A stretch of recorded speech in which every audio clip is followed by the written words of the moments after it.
Hello Pisces, Sun, Moon Rising, and Venus Signs. Kamusta kayo? Sana po ay nasa mabuti kayong kalagayan. Welcome back po sa Star Tarot. At kung bago kayo rito, welcome din po kayo. Please subscribe, like, share my videos, and leave me a comment kung naka-resonate po kayo. Thank you. So, tignan natin kung ano yung mga messages ninyo. We have the Four of Pentacles.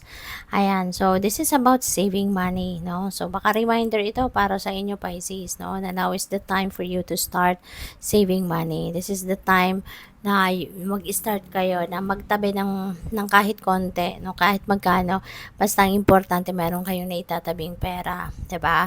Para sa may ipon mo 'yan, no, at sa mga pagkakataong kailangan mong may huhugutin kayong pera, so meron kayong mapagkukunan, hindi ba? Or maaari din ano na this is the start as well that you are going to start this is the time that you are going to start to establish your financial security and stability. So we have the Fool. This is new beginning. So napakaganda kasi this is exciting as well, no? Merong opportunity dito na dadating. Ito yung parang magpapabago ng perspective ninyo or magpapabago ng direksyon ng buhay ninyo. Kasi ito, kung ano man itong sisimulan ninyo rito, this is something, no, that you need to take risk.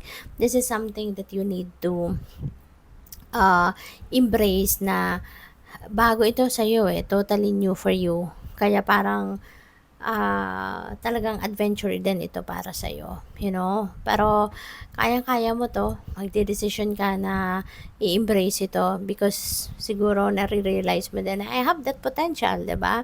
Na mapagtagumpayan ko din ito, kaya ko din ito. Kasi this could be something na hindi ka komportableng gawin dati, no?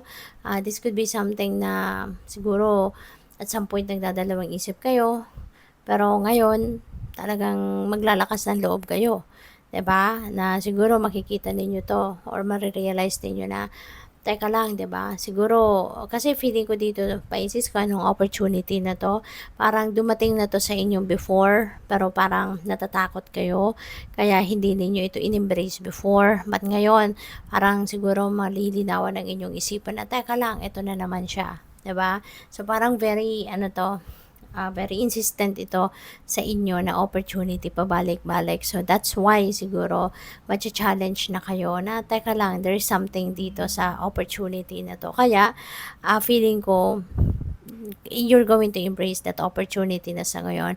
Even though, hindi ito yung comfort zone mo. Even though this is something na wala ka pang background, wala ka pang idea, 'di ba? Pero you're going to take an adventure this time. So, good luck sa'yo. Two of Pentacles. Ayan. So, siguro marami to, no? Maraming oportunidad, maraming posibilidad, no? Ang kumakatok sa buhay ninyo sa ngayon. Kaya, siguro, ayan, parang, teka lang, alin kaya dito unahin ko? Alin dito yung best para sa akin, 'di ba? So, parang may, parang, magmimini-mini mo kayo rito, no? Kung alin yung kukunin ninyo, ano yung take advantage niyo, something like that.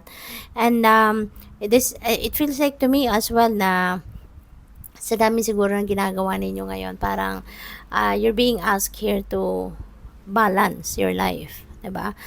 It's asking you to bring the equilibrium back in your life para mas makapag-isip kayo ng maigi, mas makapamili kayo ng kung ano talaga ang dapat, no? Kung ano yung mas tama ninyong gawin, 'di ba? So, tignan natin kung ano pa yung mga messages para sa inyo, Pisces. We have trust. Ayan, magtiwala ka, no? Higit kanino man, ang sarili mo ang dapat mo din pagtiwalaan, okay? Wag kang wag kang maniniwala, no, sa mga nagsusulsul sa'yo.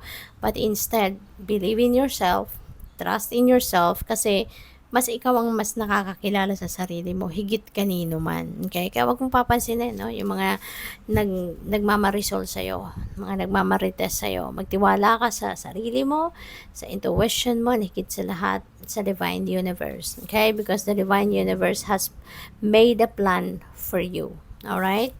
So, new beginnings, ayan na nga, nasa taas niya si the Fool. So, kino-confirm, no? Nagko-confirm sila sa bawat isa na definitely there is something new that you are going to do this time. There is something new that you are going to start sa ngayon, ano? May bagong chapter kayo sa buhay nyo na you're going to embrace this time. So, we have fire spirit and energy.